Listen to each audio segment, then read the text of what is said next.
Breaking news now. The war between Israel and Hamas puts Joe Biden in serious political jeopardy. President Biden is being squeezed politically on multiple fronts: left, right, and center. His second term could be lost as a result of the war dragging on. Just when you thought it couldn't get any worse for Joe Biden, the Israel-Hamas war poses serious problems for a president already struggling with upside-down approval ratings heading into a re-election year. I give Biden credit for showing moral clarity by continuing to support Israel despite pressure from Democrats in the United States. On the other hand, Biden is being politically cornered from all sides. If this conflict drags on, Biden's re-election could be lost in the crossfire. The war has become a divisive issue among Democrats, driving a wedge between them along lines of ideology, identity, and age. Democrats are already worried that Biden will lose Michigan because of his strong stance in favor of Israel. Democratic State Representative Alibaz Farhat recently told NBC News that Joe Biden has single-handedly alienated almost every Arab American and Muslim American voter in Michigan. Michigan is a unique electoral college state that is crucial for Biden to win.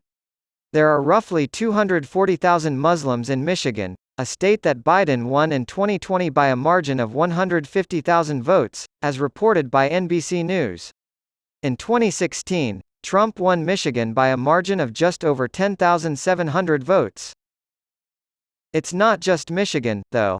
Biden's national approval ratings have dropped since the terrorist attack on October 7. What is more, Gen Z and millennials, a key component of the Democratic base, are dramatically less pro-Israel than their older counterparts. This difference was on display by virtue of protests, many of them anti-Semitic, taking place on college campuses and in major cities across America. The words, "From the river to the sea, Palestine will be free," and "Glory to the martyrs," were recently projected by students at George Washington University during a demonstration.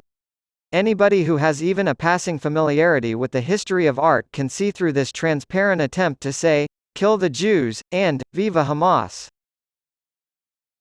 And these are just the Democratic Party's internal phone calls. So how does left-wing student activism relate to the growing problems Biden is having outside of his party? It's difficult to portray Republicans as the extremist party when your own side openly displays extremism. Looking back at the midterm elections of 2022 can shed light on the potential damage that left-wing extremists could cause to Biden among centrist voters in 2024. You'll recall that polls consistently showed that the economy was the top issue for voters, suggesting that the GOP would easily defeat the Democrats.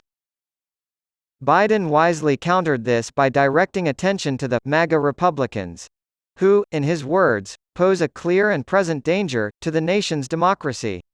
Unbelievably, Biden won his wager. But will that strategy still work for him in the year 2024? If Biden and his party can keep up the appearance of being the mainstream, reasonable party, then the contrast will work. However, left-wing progressive protests against Israel cloud the picture. Certainly, it would take some magic and a lot of guilt by association to link Biden to radical protests, such as mischaracterizing the words of Representative Rashida Tlaib as Biden's. This is predicated on the assumption that Biden will not change his position on Israel, which would portray him as indecisive and unreliable.